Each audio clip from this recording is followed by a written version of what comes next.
Hey guys, welcome back to our next project. This is a layer cake friendly quilt. So you need one layer cake. You'll also need fabric for borders, binding, and backing, and I will put the measurements in the description box for you below. This is the double slice quilt. So the first slice that you make is 3.5, 6.5 inches. And then you are going to sew these back together. So to get kind of a good random, if you just flip over, you can just start like from the bottom of the pile to the top of the pile. And as you go through, just kind of watch and make sure you're not getting light colors with light colors. You can kind of rearrange as you go. Okay, so once we have all of our squares sewn together again, we're ready to make our second slice.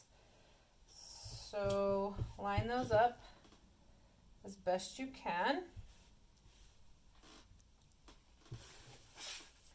And you're going to find the halfway mark.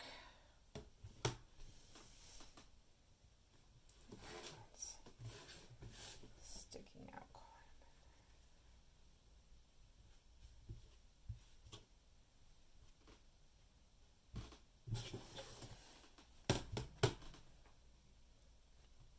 It's pretty forgiving, but do the best you can to line everybody up.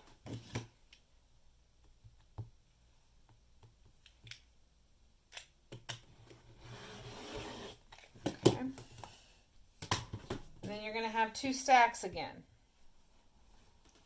And then just go through your stack, guys.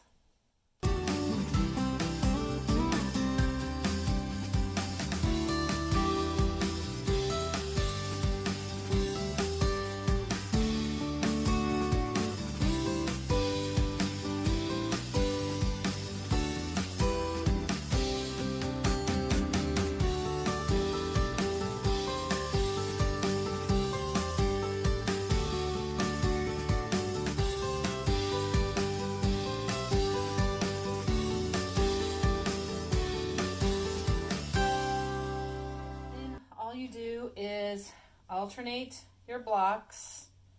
Oops. Count this one backwards. You just alternate your blocks and you're going to now sew those together to get a 9.5 inch square. I have all of my squares put back together and now I'm just going to be squaring those up. So these are supposed to be 9.5. So here's my 9.5 corner. And what I try to do is take as little off as possible the first time. So line that up, get your straight edge, and then flip it around, line it back up with that corner. A little bit short here, but it's in the seam allowance, so I think we're going to be okay. Now, if this was a square that needed some symmetry, you would need to make sure that this line followed the halfway mark on your square. But because this is kind of a random, scrappy look, and there won't be any seams that have to line up, you can fudge that middle line a little bit. Here is my design wall. It's a big piece of flannel that stands up on plastic legs. They're a lot like tent poles, so they're collapsible. But in order to construct this quilt, what you do is you just turn the blocks so that the seams alternate going horizontal and vertical. And you just want to get a good color mixture that you are happy with. And then you are going to sew all of those rows together.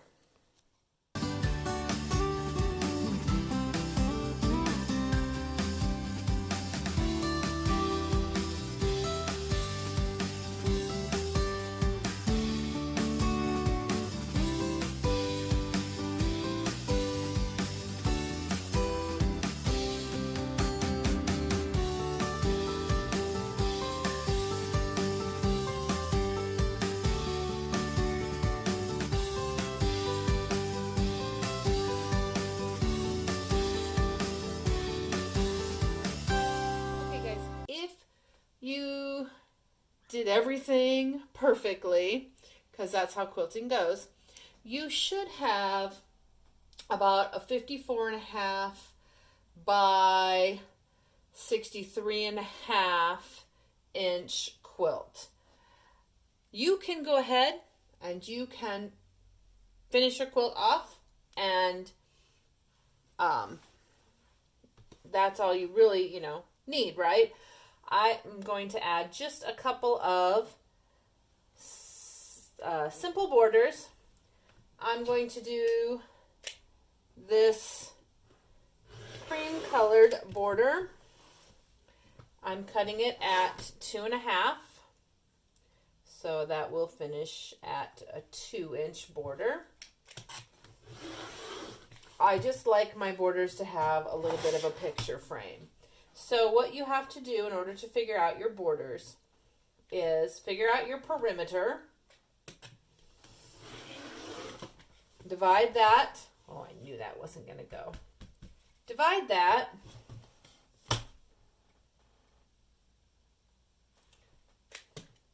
by 40. That's your width of fabric.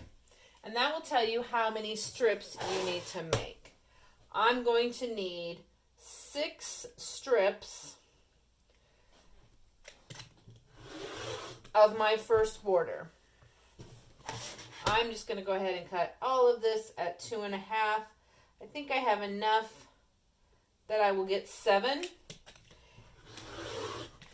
And then you never know when you might need a 2.5-inch strip for something. All right, guys, let's talk about border number 2.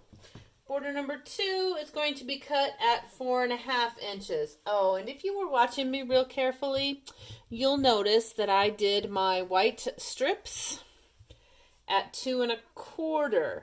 But look, there are no quilt police. So all I'm going to do is use that 2.25 on one side, use the 2.5s on the other side.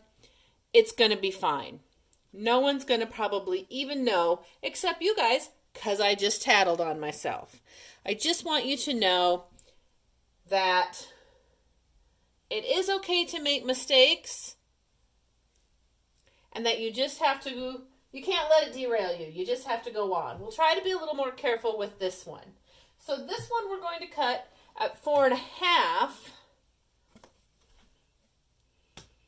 so that we have a 4-inch finished border. 1, 2, 3, 4.5. That is 2 lines. Okay, make sure that you get those on there. Okay. And again,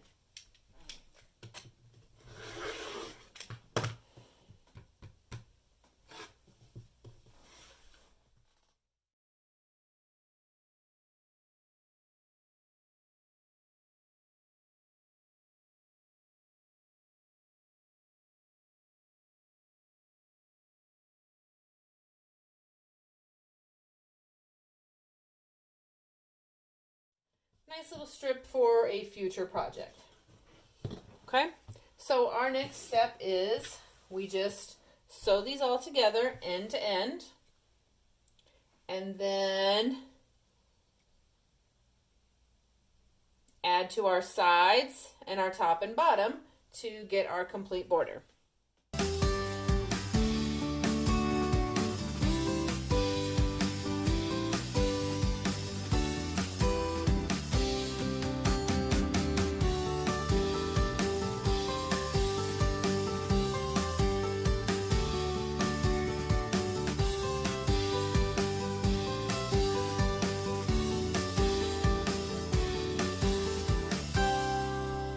There is our finished quilt top.